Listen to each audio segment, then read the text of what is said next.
What's up, guys? I'm doing my review for the Teenage Mutant Ninja Turtles Mutant Mayhem, the new movie, which just came out today, actually. I saw it at a Thursday night screening last night, went at 10:30. It was a great crowd, mostly adults, as you'd expect, because it was 10:30. I was next to two people who brought, like, little babies into the movie. I don't think it was for them. That's just a side note, because, like, on either side of my group, there were just, like, two people, like, someone brought a stroller. That's fine. Well, the baby was crying. Like, it really wasn't that big of a deal, but I don't think it's a movie for little children. There was a theme, the Superfly theme, that plays in this movie, and it's similar to the Prowler theme from Spider-Verse, and it scared the kid. It was a cool theme, but I want to talk about that, Spider-Verse. That's going to be the big comparison everyone's going to be making when they're talking about Teenage Mutant Ninja Turtles, Mutant Mayhem. I'm going to be very honest. I'm very aware of the Mutant Ninja Turtles, what they are. I've watched, pop culture. I remember Robot Chicken, like, hearing about them. I mean, like, I've just known them, but I've never watched any of the movies or, shows or really anything. I'm not that familiar with the universe, as opposed to other, like, Star Wars or DC or Marvel, which I'm so, like, heavily ingrained.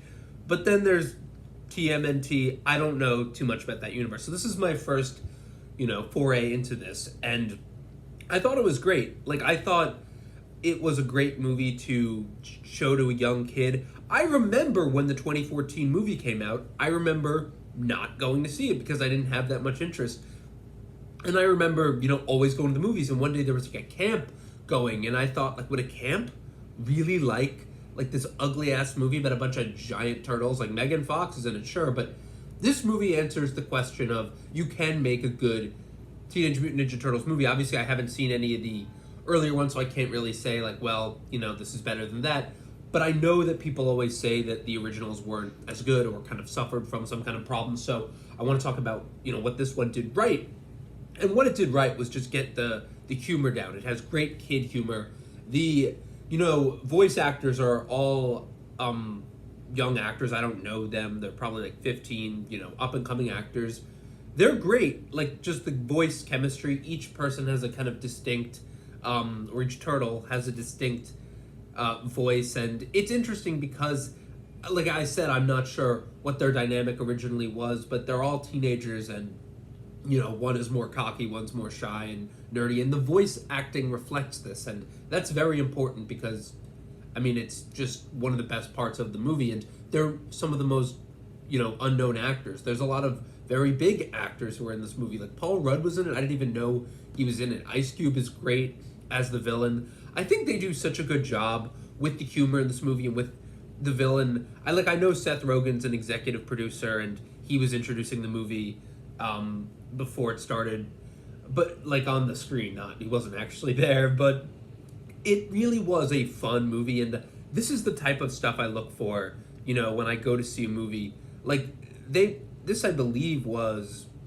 Paramount? I'm not sure, but they put out a good film. And if you think about how you can make an entertaining movie, like, this does it right. It's also so much more grungier, and just, like, it has this, it's not gritty, but there's this grubby quality that Spider-Verse does not have.